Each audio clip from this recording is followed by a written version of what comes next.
ভিকি হত্যাকাণ্ডের মূল অভিযুক্তকে গ্রেপ্তার করতে নানানভাবে অভিযান চালিয়েছিল রাজ্য পুলিশের ক্রাইম ব্রাঞ্চ সহ রাজ্য পুলিশের একাংশ আধিকারিকরা।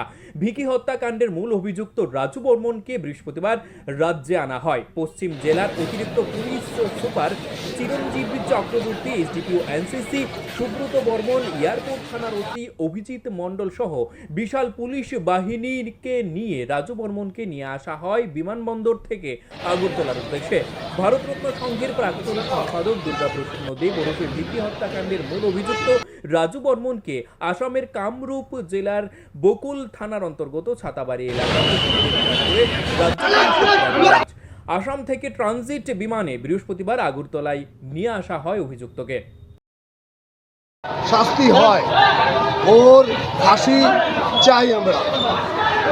আজকে ওকে ধরা হয়েছে, আমরা কি করব ছেলে একটু। Bureau report, news live 24 Tripura.